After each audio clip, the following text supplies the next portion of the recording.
We are live. We're live. We're back. We're live. We're here. Gen XYZ. Took Coming a at week you, off. coming at you. I'm Pete. I'm the Gen Xer. I'm Peter. I'm the Gen Wire. Now I'm Ashley, the Gen Zer, and let me just say, can we blame the Millennial again for missing another episode? Well, it was his fault. So. Yeah. I mean, it makes sense that you guys can't do anything without me being there. You've been sitting on that for 2 weeks, haven't you? Just waiting to use that. You just needed me here. I mean, I get it. It's fine. I'll take that burden. Well, it's good to be back. It's good to be back. I miss seeing you guys. This is always fun to do. So if you're watching us, we love comments. Please chime in. We will address them as we go. But today we're going to talk about AI, which we've talked about before. Yep. But we're going to talk about the rise of AI in the workplace and how many employees don't even understand how their companies are using it. There's some ethical dilemmas associated with AI. So what do you guys think? Should we tackle that today? Yeah. The AI is one of my favorite ones. We can come back to that again and again. There's lots to cover. It's becoming a huge thing, so. It's not going away. I think it's safe to say, right? It's only becoming more prevalent. And it's been just about a year. I remember the day that I saw the first tweet from Sam Altman, who's CEO of OpenAI, who announced ChatGPT was public. I jumped on right away. You guys have been using it like I have for almost a year now. I guess. Yeah. Wow. It's almost a year. Yeah, I think it was like the last, maybe like the last day of November when it came out. It's crazy. So we're getting close. What do you think? I mean, we see it continue to evolve. I mean, ChatGPT just came out with a lot of upgrades, even just this week. And I know X. It's weird. It's Twitter. It's never going to not be Twitter. It's Twitter. I'll try to make X happen, Elon. It's not going to happen. Do you still call them tweets? Yeah, you call it an X? Like I'm going to send an X? I'm going to send you X's. X's and O's. It doesn't make any sense. But they're coming out with their own AI. And of course, it's going to have a different flavor. And Elon says it's much better than anything else that exists today. So we'll see. We'll see. No, I mean, ChatGPT is insane. And obviously we have access to ChatGPT 4, which is not necessarily something that everybody has seen. So I feel like a lot of the people that I even talk to, they're like, oh yeah, I've seen it. It's, but you can tell it's a robot. I'm like, yeah, but you're looking at the most base model. I'm like, there's it can send you messages that are just as good and if not better than stuff that a lot of people I know write. So it goes way beyond just text now. So to think that it's only been a year, it's crazy to, especially having seen all the different things that it can do and what it's going to be able to do. Yeah, I'd say even outside of ChatGPT, something I've noticed, which is just so weird, is just you can have a friendship with AI. They have these apps now where you can, create how you want your AI thing to be, and then you just talk to them, and some people even have relationships with them. So it's it's getting weird. It's getting weird. It's wasn't there a movie about that? I think Her, yes. And I thought it was a good movie, actually. It predicted the future because now that's literally what's happening. So generationally, we always have to tie it back to generational. Yeah. Who do you think it's going to hurt more in the workforce? Hurt X, Y, or Z. I mean, I'm going to take I guess I'll say older generations. That's, I guess, the generic, probably commonly held view is that people who are used to things being one way, it's going to be hard to adjust to another way. I think the people who've had it kind of all along, Gen Z, and then to a lesser extent, millennials, we're going to adapt to it because it's another tool that's coming out. And there's always, I mean, at least for my professionally, there's always been digital tools. You got to learn this and you got to learn that. It's just going to be faster and faster and faster, I think, which is maybe, my fear is this. So, we've heard them talk about we're going to take ChatGPT away. It's getting too much.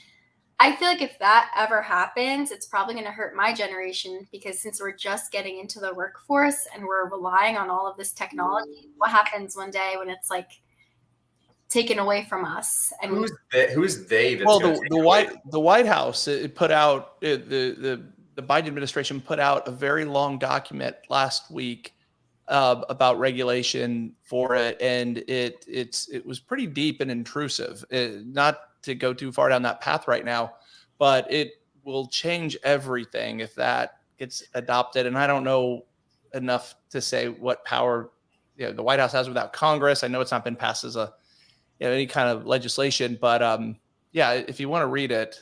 I mean, I don't disagree that there AI, like the speed at which ChatGPT we're seeing, like AI and things like that could go down a slippery slope of like ethics and all that, and there should be considerations with that. But like also, it's kind of ChatGPT specifically, it's Pandora's box. It's already open. You can't put it back in. Like it's true, right? If we don't take advantage of it, other countries will. We know that, and there's going to be you can't stop it. Yeah. So that one shuts down, there's another. Once something's everybody knows if it's on the internet, it exists forever. Like so I think this may be different than what you guys believe, that generationally the millennial generation is probably going to be hit the hardest, and here's why. Adoption is happening, but it's not. It's rapid, but that's relative. So I think people of my age are kind of safe. In most professions are going to be safe. They're not going to be completely taken over by AI. And then Gen Z, you guys have time to adopt it and figure out how your career is going to be navigated. But for a lot of people like mid-career, that's who I think is going to. Do you think millennials are like here, like everybody over millennials is like safe because they're on the other side of it, and they don't, by the time it's a problem, they're not going to have to worry about it? Yeah, I mean, effectively, professionally, yeah, I do to some degree. And again, this has nothing to do with what the generation is. It has to do with age, and where you are professionally.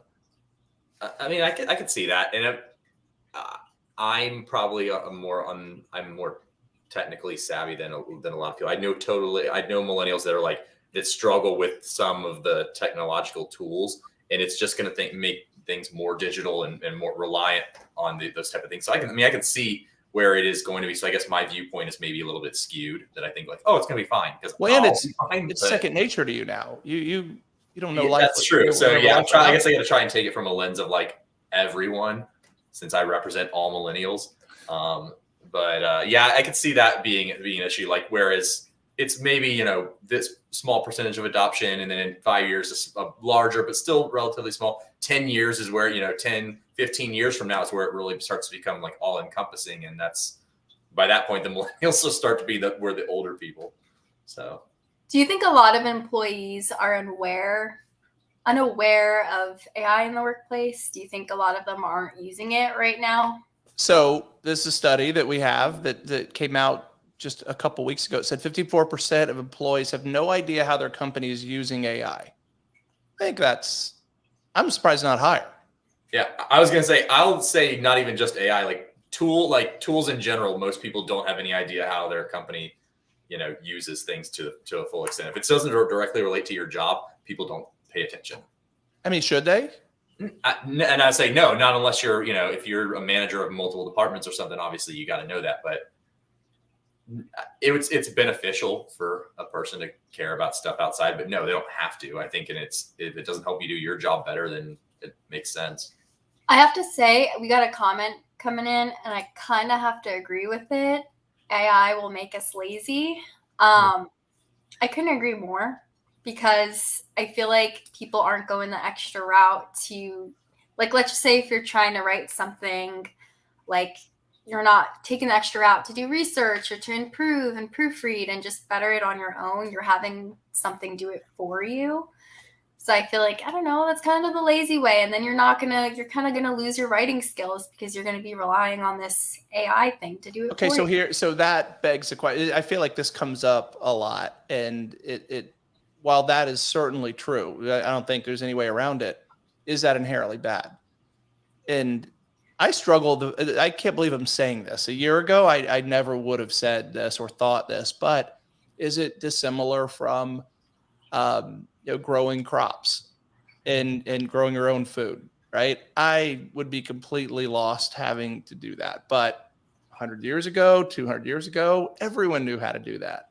So is it lazy, or does it just let us evolve into achieving greater things? I mean, it's going to make us more reliant on those technologies. But if we're like acknowledging that they're probably going to be omnipresent, it's not necessarily bad. I do think I personally agree that it's good to do some things manually. It's good to know how. It's good that even in AI, it's good to know how it works, how stuff works, so that when it breaks, you aren't entirely reliant on it. That's just my personal point of view, that I think you should be self-reliant. But I definitely think it's going to be a thing. It's the easy route. But yeah, like Pete said, like most people don't know how to operate a cotton gin. You're not using that anymore. So technology changes. I think it's beneficial in the workplace to help you be more efficient. But do I feel like it's going to make you better in a way where, like, again, let's just say I'm a terrible writer. Is AI going to help me become a better writer? Probably not, because it's going to make me sound like everyone else if they're using AI, because AI tends to use like delve, moreover. So everyone's going to start sounding alike, and you start catching it.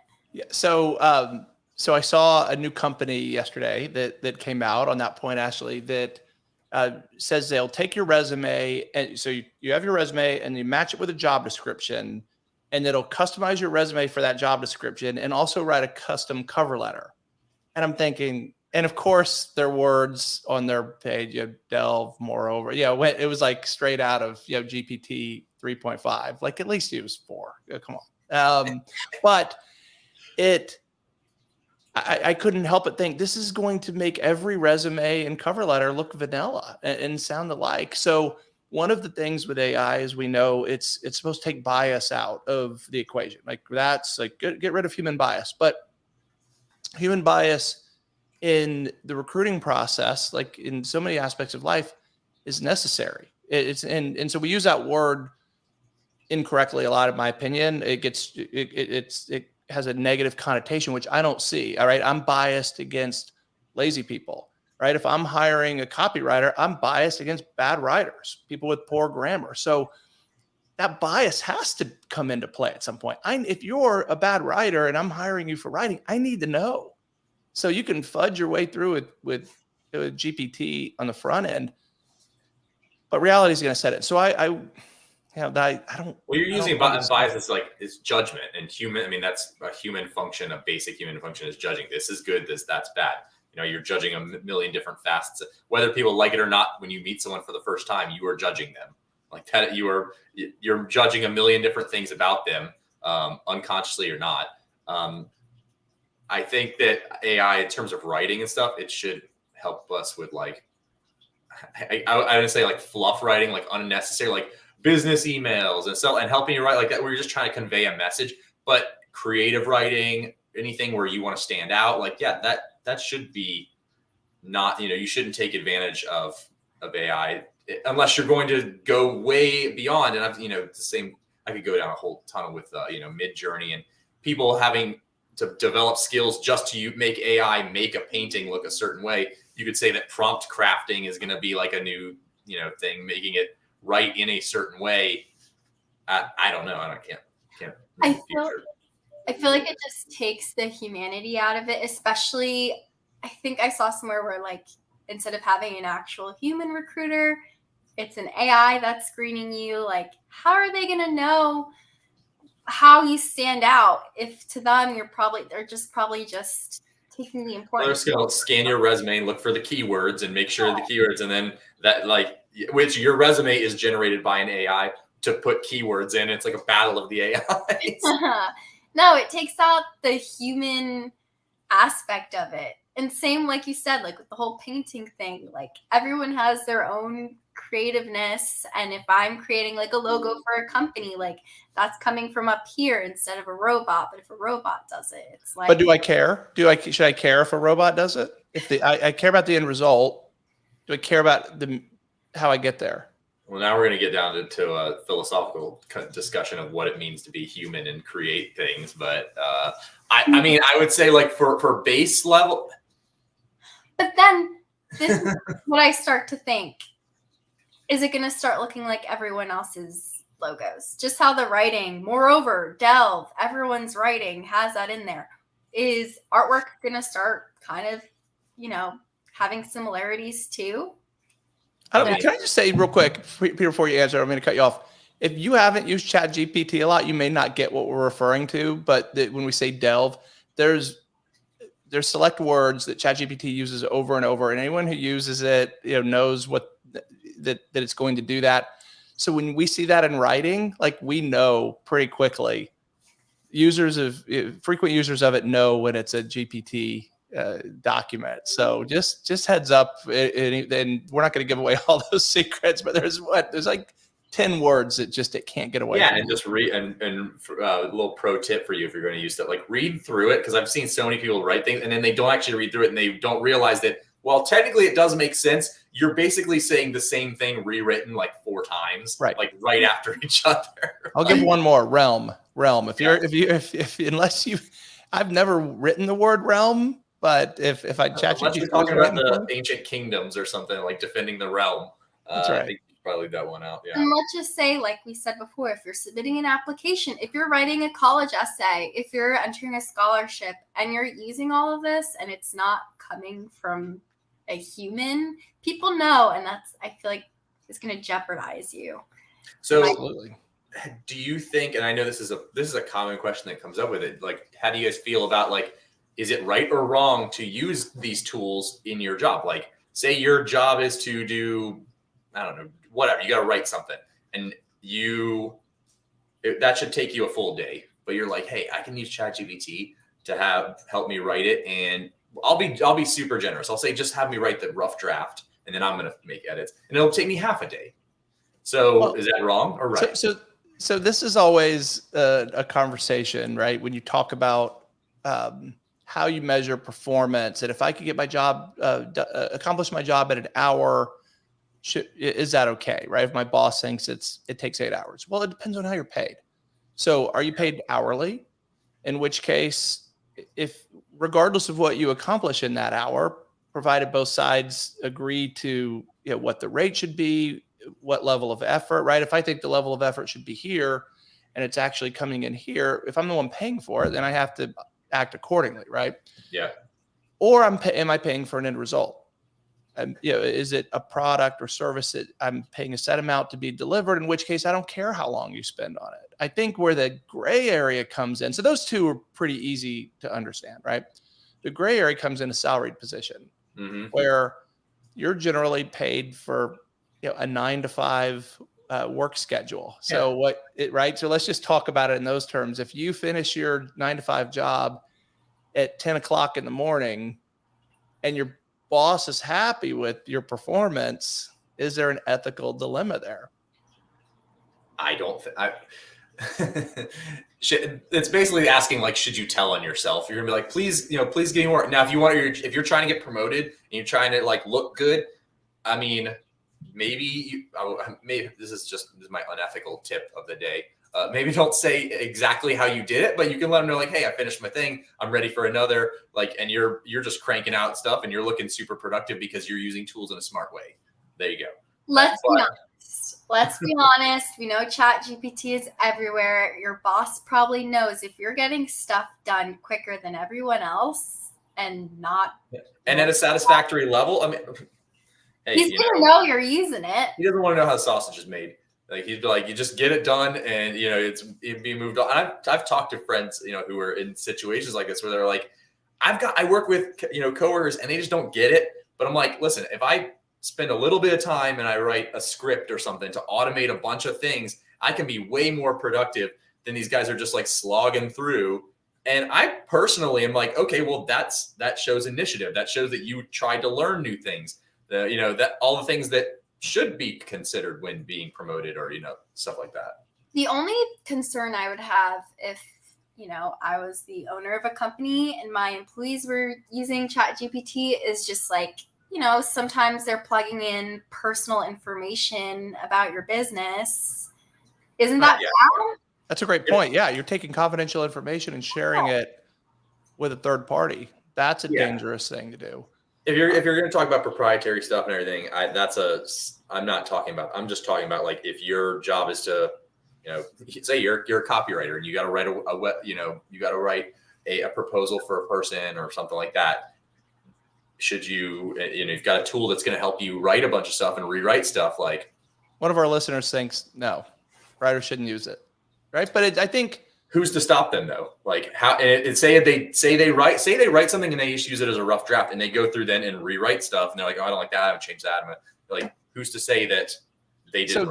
So that's the same as the logo question that Ashley proposed. It doesn't matter as long as the end result is you're getting what you want from it, right? Especially if the AI generated image is better than what a human could do. I mean, why wouldn't we take advantage of that? I think the work issue, it comes down to, you need to communicate, right? And so it's shame on the manager who has an employee doing a task they could finish in an hour and giving them 8 hours to do it and doing that consistently. But on the other hand, I'd argue that's I don't know. I don't look, I was an employee who was ambitious. I wanted to do more than I was asked to do. I believe very strongly in that. But I also see the other side. There's a subreddit called Overemployed. Have you seen that? Yeah. So it's all about people who are working more than one remote job. And I'd say, by the way, if you're able to do that, then it's like you said, Peter, the company clearly doesn't understand what goes into the one job. Like, they're like, if you can get your job done in a quarter of the time and you're still moving through it, like, they don't understand. It's sort of like, so, I mean, you guys are, Ashley, you're too young to remember this. Peter, you were probably in middle school when Bill Clinton, we got caught with Monica Lewinsky and whatever happened there, right? And there was this whole conversation about like what is cheating. And so here's my take on this. Like, what's honest and what's cheating the system? Mm-hmm. If you don't mind your boss knowing, then it's not cheating. But if it's something you're consciously or you would avoid letting your manager know about, I don't know why I use the word boss. I've never used that word. The second time I've used it today.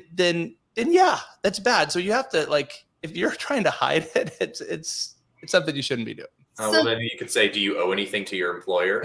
Like, I guess that brings the question, should you be required as an employee to tell your employer, hey, I'm using ChatGPT, is that okay? Or else what? Like, they can't stop. Like, what are they going to do? What are they going to do about it? I mean, I guess if you want to say, like, you run the risk of getting like terminated or something like that. But. Well, that's what that's a pretty big repercussion, I would say. Make you, if you're like a new hire, they can make you sign a contract that says, please do not use this because you can breach out our information. And that's happening when people are hiring copywriters. They are making them sign a document stating they won't use AI.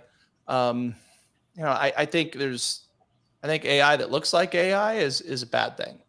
I think AI that appears, if it's good work, it's good work. I don't see how you can. I don't see why you would settle for a lesser outcome if you had a chance to, for a better one. That's kind of how I view it. Is like, you want the best possible result. Like, so if you're not using it, your competitors probably are. And we're just, by the way, talking about ChatGPT, like text stuff. There's all different kinds. Google Maps is AI. Like, so you're not going to use GPS to get to a client site. Like, I mean, there's AI is prevalent in everything. Yeah. What software isn't? Exactly. Yep. Is there such thing as using too much AI? Like, if at this point I'm just using it for every single one of my tasks, I'm not even doing anything at this point. It becomes a crutch at a certain point. Yeah, if you don't know how to do, anything. But then we come back to what we talked about, like being able to manage AI and being able, like, that's becoming a job on its own, a skill on its own. Correct. Being able to Google something 20 years ago, that doesn't mean anything. Being able to accurately find your results, search, and like that is a actual skill that is useful in the actual marketplace right now. Okay, so here's another. Let's move on to this next stat. Companies using AI today estimate 70% of their total workforce will use AI to automate or augment some of their job tasks by 2028. So that's kind of speaks to what we were talking about earlier. I think the older you are, the less likely it is that your job is going to be impacted, but that's 5 years away. It's not very long. 70% of their workforce. Yeah, I mean, if anything, I think that's low. I'll be shocked if everyone's not using it in anyone who sits at a desk or operates on a computer. I don't know why you wouldn't use the tools, even in their current form. Imagine how great they're going to be. It's kind of terrifying, really. 5 years from now, who knows what it's going to look like. And I mean, AI, like you said, AI is only in, desk white collar type jobs right now, really, but it's going to be everywhere. And it's already starting to take jobs from people. Yeah, that's going to be something we have to figure out. I guess my generation is going to be probably the ones, me and you, Ashley, are going to be the ones most affected by the fact of like, once it becomes more and more prevalent, we're going to have to adapt, because it's going to be like, well, what do we do now if like a bunch of things that weren't, you needed a person to do, like now it can be done in an automated fashion. Like, what do we do now? Like my degree in graphic design will be garbage. It'll be garbage. You'll have to know how to manipulate the AI to like do stuff instead of doing it manually by yourself. I guess I'm of the viewpoint that a lot of jobs will just change. They won't necessarily go away. But we've seen enough to know that you can output so much more by leveraging it, and that's what I worry about is what happens when you need one person to do what 10 people were doing. I don't know. So I don't think so. Yes. Like you said, jobs need to change into what? We don't know. But if you look at the jobs that exist today and you go back 20 years, most of them, not most, but there's so many that didn't exist. So that evolution is constant, but it is scary. I mean, because of the impact of this new generation of software, of AI, it's a whole different level. And the rapid adoption is unlike anything I've seen in my lifetime. Well, because AI is the way it's advancing, it's starting to impinge or infringe upon like thought workers. So like you get to a level where like, okay, I don't need a lawyer because there's an AI that can tell me like all the facts of this law in this case and whatever. Like that's obviously extreme, but or like a doctor to diagnose me, or an AI that can do it based on like 200 different points and can accurately give me a diagnosis as well. Like that's where it gets like kind of crazy. Like, and I mean, it's way beyond my scope of like understanding where we're going to be, but I can see these things are starting to affect workers in a way that's a lot crazier than like previous like industrial revolution. So who would you choose? Would you choose the AI doctor or the human doctor? And that's the scary thing is, if I don't know the doctor and I'm just like too random, like a brand new doctor versus like, I might choose the AI I'm not going to be the guinea pig, sorry. But like, if it's been out for a while and proven that it's like consistent and it can map so many different things that like a human might not be able to. Honestly, I'll tell you, sometimes I think I'd choose the AI doctor too, because I had one experience. I'm not going to say the doctor's name for confidentiality, but I don't think he should have been doing this. I was translating for my mom's friend because she spoke Portuguese, and I was telling him all her symptoms. He was putting everything in his phone and then just like reading off Google. And I'm like, aren't you a doctor? Like, why are you reading off Google? If you're looking at the internet, and I get it, you're a doctor, there's so much information out in the world, you can't store everything in your head. They're going to be looking at technology anyways, so you might as well just ask AI at that point. I was like, yeah, we're not at the point where, but I mean, yeah, it's kind of, people are human. So you can get a really great doctor who has a lot of intuition and stuff that's something that AI couldn't have. But in most cases, it's going to be simply about looking at a bunch of different data points and making a correlation. And what's better, like a human or a computer that can do it 500 times more on a magnitude, and access all that information instantly. Exactly. And so for me, like as we're talking about this, I'm thinking of my car. I drive a Tesla, and it has cameras all around it. And when you look at the screen of what those cameras see, it's infinitely more than a human could see. So yeah. I would much rather have the car drive than some teenager, right? Yeah. And I say that as a parent of teenagers, terrifying to think that, are they keeping, well, it's not even a teenager thing. That's ridiculous. It's everyone is looking at their phone. I mean, drive down the interstate. You see people holding up their phones. You want to trust that, or do you want to trust a computer that sees all and reacts immediately? I would much rather the car drive by itself. For sure, because I mean, your DMV guy that's, doing your driver's test with you, he's probably a bad driver too, and is going to pass you anyways. And then everyone's just, I mean, I don't know how to parallel park. I don't know why I still given my license. You're one of the people that we shouldn't be driving on the road. You're saying this is being recorded. They're gonna come take your license from you. They don't know what state. Hey, all right. So we've missed some comments. They're not all showing up on our software today. So I'm looking at. I pulled up LinkedIn. It's AI. I guess you're not ready to take our job just quite yet. StreamYard is not quite there. All right. So I'm going to read these if you guys don't mind, and let's talk about them. A distinction needs to be made between writing and simple communication. Mm-hmm. Look at how dependent we became on a calculator. So many individuals can't even do simple math. Okay, so that's a great example. That popped in my head too. But here we are using calculators, right? Now you got a calculator in your pocket, like the teacher said that I wouldn't have.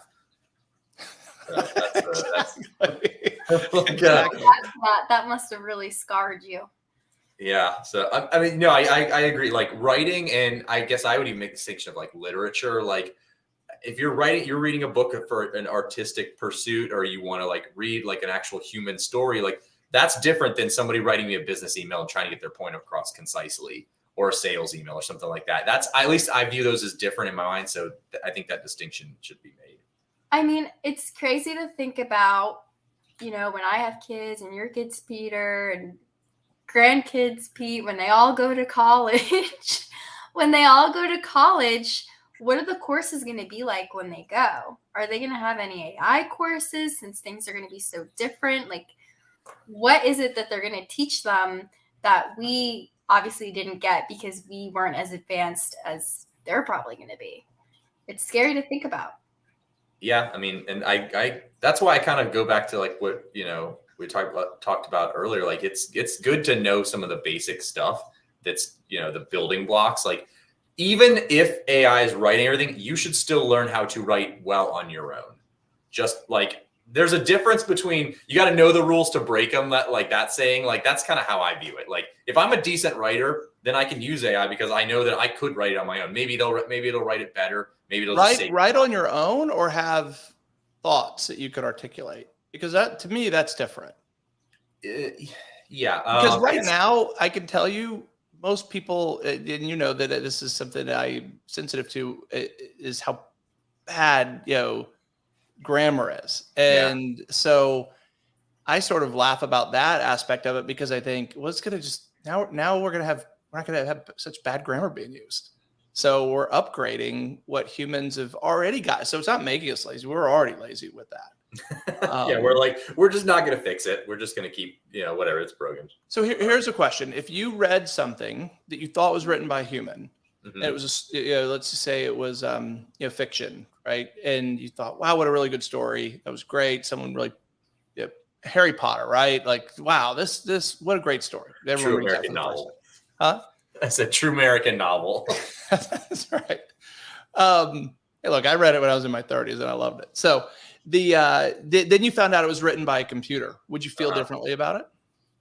No, and because I guess I view it as like it's how it makes you feel is what it's really about. So I'm not a computer, so I guess I wouldn't think it was bad if it was portrayed that way. If it was like portrayed as like this person wrote it and he struggled through whatever and blah, blah, blah. That's a little different. That's being disingenuous, disingenuine. But I don't think I would necessarily think it's bad on its face value.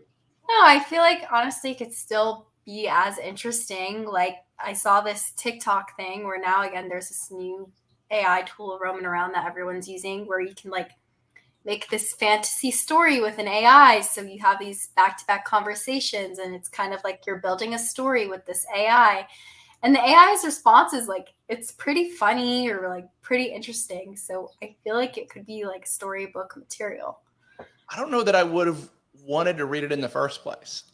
That I can't even articulate why, but if I knew, I'll just continue to use Harry Potter, silly example, but that a computer wrote this about a wizard kid, I'd be like, yeah, I'm not not reading that. I don't know, but I guess I don't know why. I agree. I kind of see what you're saying. Like it loses a little bit. Like sometimes, honestly, like the story's like maybe this could have been written slightly better, but it was written the way it was written, which makes it more unique as opposed to if everything is like perfect all the time. It's like, here's an example I saw. I think I saw it on Twitter Yes, I'm sticking with Twitter. I'm not even going to try to go X. That it was a picture of the Sistine Chapel. Mm-hmm. And I've never seen that in person. It's unbelievable. I mean, to think that a human created this, right? I mean, It is just astounding.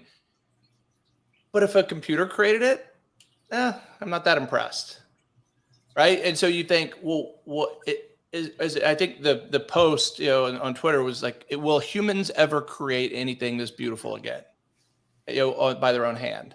And I'm like, wow, that's deep. Yeah, that's deep. But what a shame for the world to not have that kind of beauty and art.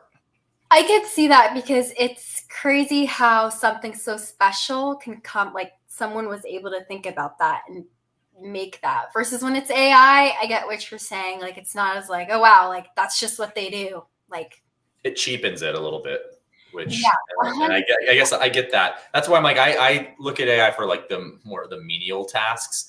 Like writing if I have to write 20 business emails that I'm just doing it because I got to do it, that's fine. But if I'm trying to do something that's actually like, work.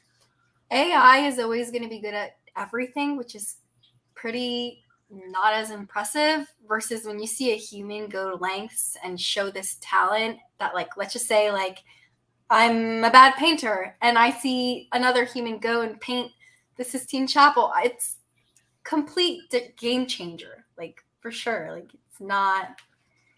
So there's potential for us to find more satisfaction, have more appreciation in something that's objectively not as good, but because it was created by a human. And I could see that. I mean, I think this is a thought I've had a few times over the past year, that things will need to be, have effectively like a watermark on there to know this was human generated versus not. And things that are true acts of beauty or art that are human generated will ultimately have more value as time goes on, because fewer people are going to do. Just like if you could grow your own food now, I'm super envious of someone who could go and survive on their own. Well, why do you think that's very few people can? When that's becoming a big thing. People growing, I mean, people are reverting back because they want that. Like it's, human nature. Now we're getting like, well, I think as humans, we appreciate skill and talent. And, I don't think we attribute, coming up with the right prompt engineering, with skill or talent. Right. Mm-hmm. I mean, I don't anyway. I just think if you're willing to put the time and learn it, then you can figure it out. Something to consider then is, how is that any different than a software developer? They're not writing in machine code. They're not writing. They're using a compiler. It's just so then this is just another level on that. Yeah, that's a good point. I mean, I think that's where the they're not writing in binary, directly like inputting that. So they're just writing in a more, base level of what becomes then machine learning. And, so all right. Another comment. Is there a concern that AI could take entry-level positions, making the job pool for Gen Z even smaller? Yeah. Definitively, yes. Yeah. Yeah. Say people get their start in an office as a data entry clerk or, answering the phones. If there's an AI phone system, AI operator, then how are you getting your foot in the door? How are you getting your foot in the door as a data entry person or an office admin, stuff like that? Like, I totally agree with that. However, here's a counter to that for me, though. We actually were talking about college and degrees. I think it is all like, there's potential to learn so much more and to develop expertise in things because of technology, because of YouTube and other sources. We talk a lot about on ZenGig about Coursera and Udemy, the places where you can go and take courses and quite literally teach yourself, with the help of these courses, to become an expert in something. And that potential didn't exist 20 years ago. So I think there's a balance there. So yes, it'll be harder for those who aren't willing to put forth the effort, but for those who are willing to take matters into their own hands, and let's just acknowledge that part of the message we try to give on ZenGig is you're responsible for your own career success. Right? Don't rely on someone else. That's why we talk a lot about freelance. We talk about how college isn't necessarily the route that people should go if it's not in line with your skill set and your acumen and all those things. So those who are willing to put forth the effort, I think, will prosper in this new phase we're going into. But that's my take. Yeah, it's cutting down supposedly on like lesser skilled labor, or stuff that's like more common skills, versus, specialized things. And yeah, being able to learn, you can use AI to learn. You can have ChatGPT write you a learning plan on how to do, pretty much anything. And that's really cool because, like you said, 20, 30 years ago, if I wanted to learn how to fix my car or how to plant this or how to paint my house, or like I had to do it, like hopefully someone's dad or my dad or some friend would show me how. Now I can just go online and I can find an expert shows me how to do everything in simple steps. And I mean, that's why there's so many people now that are doing like so many things they wouldn't have had a chance to do years ago. I agree. All right. Any more questions, or we're going to go back to our next bullet point here? What do we got? All right. So 75% of employees would be more excited about AI if their company was more transparent about how the technology is being used. Okay. I mean, do we think companies aren't transparent about it? I guess I think transparent's a bad word there. I think it should be like, the point of what they're trying to say, I guess, is that people would be more excited if they could see how it would like affect their job, or how it can work, as opposed to just like what it's doing. They're like, oh, this is a data scraping tool. What does that mean? Great. What does that mean to me? Like, how's that going to make my job better? How's that going to affect my day to day? Then people get more excited about it. I think, but in many cases, the answer is it won't. That's true. Yeah, it's like, so it's a communication issue, I guess. But do people need to be excited about it? Like, why does your level of excitement affect it? If you're utilizing it or not utilizing it, that's really all that matters to me. I don't care how excited you are. I guess I'm sounding like Scrooge or something over here. I'm like, just do the work. Like, well, but see that's part of the mindset that I think you have, right? I don't necessarily think you operate that. I think you feel this is justified that sort of like the quiet quitting approach. Mm-hmm. Like this, if this isn't on my job description, I don't have to do it, right? But yet my counter to that is always, if you feel that kind of, if that's how you feel about your employer, right? If that's in nature, if that's the baseline feeling that you have, then go work in a different situation. Like, you shouldn't feel that way. I mean, I think that's pretty much that's a very common majority opinion for my generation and for Gen Z, is that like, it's transactional. I'm going to work here. I'm doing my job great. I'm not going to like do all sorts of extra stuff because it's not the priority of a lot of people, is that I'm going to work what's paid, and do what's asked of me. I'm not trying to do above and beyond just because at the end of the day, like, I'm going to look out for myself. Like, the companies, in a lot of cases, a lot of companies we've seen, there's been mass layoffs, it's at some huge companies. They're not going to look out for me. I'm going to do, so I'm going to do what is asked of me. I'm going to do what I'm paid for. Why should I go above and beyond if large company, Acme Corp can just lay me off? Do you not think that Acme Corp do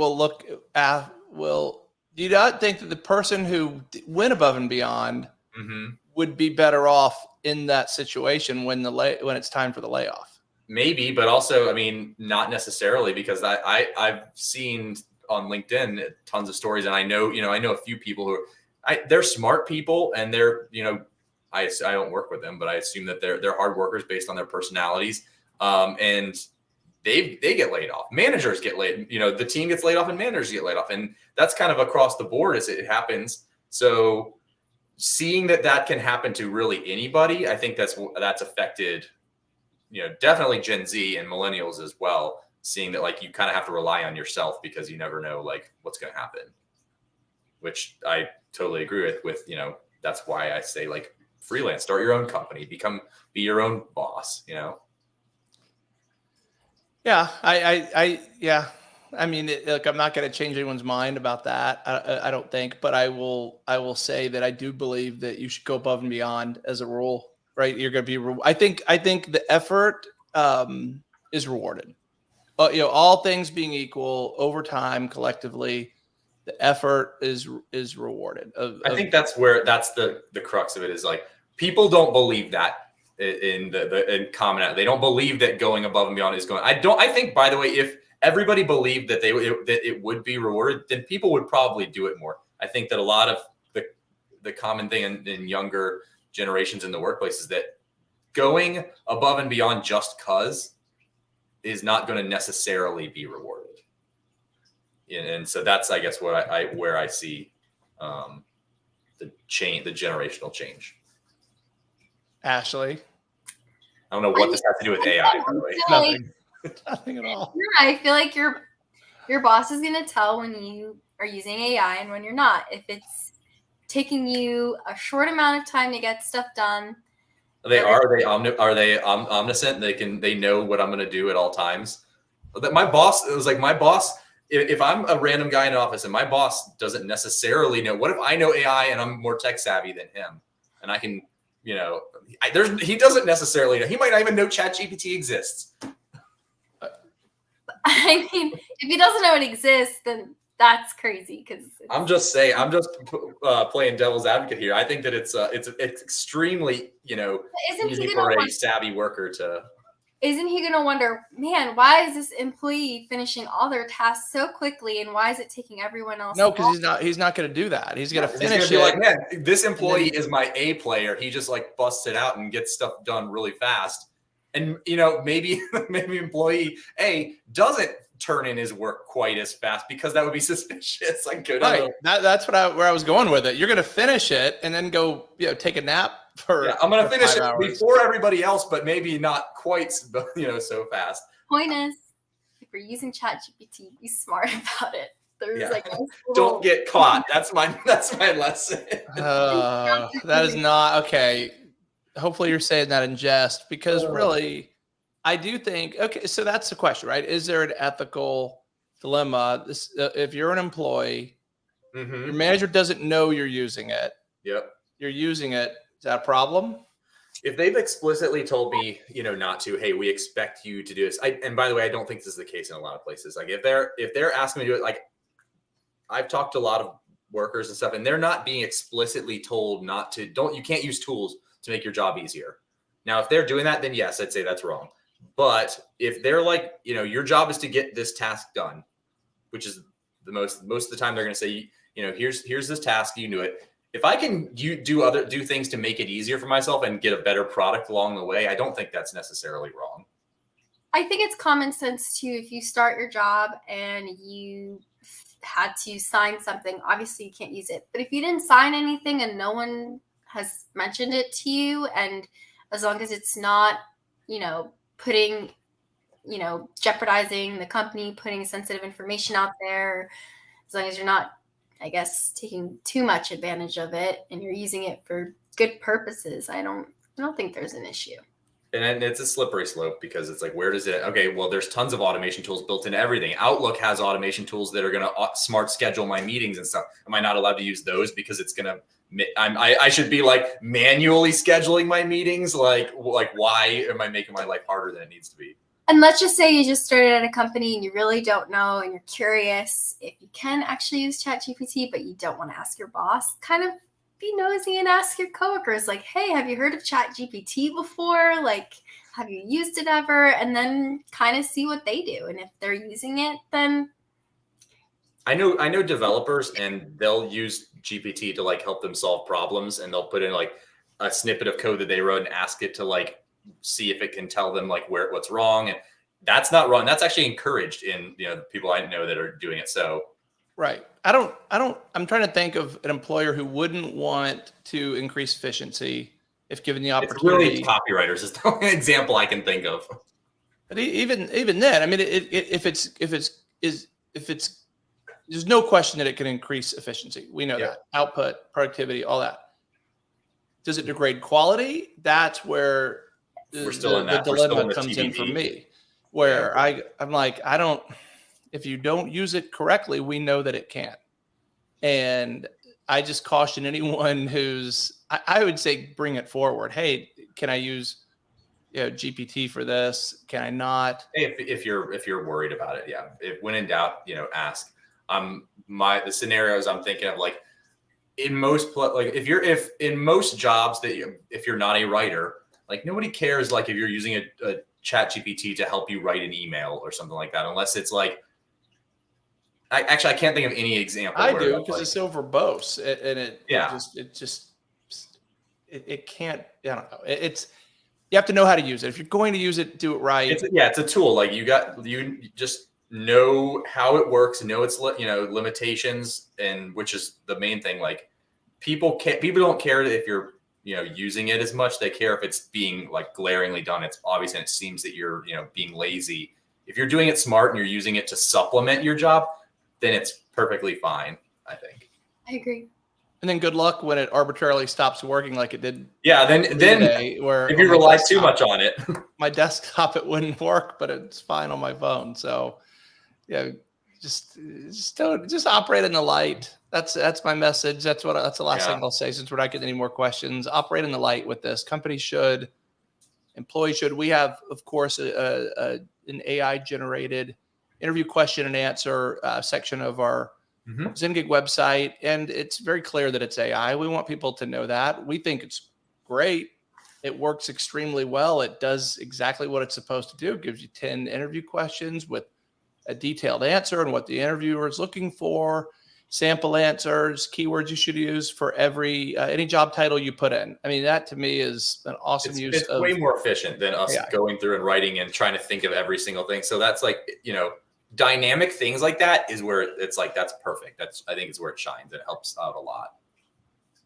But it doesn't replace the human experience. So no, it does not. All right. I think with that, we'll say goodbye. All right. Till next time. Until next time, guys. Goodbye.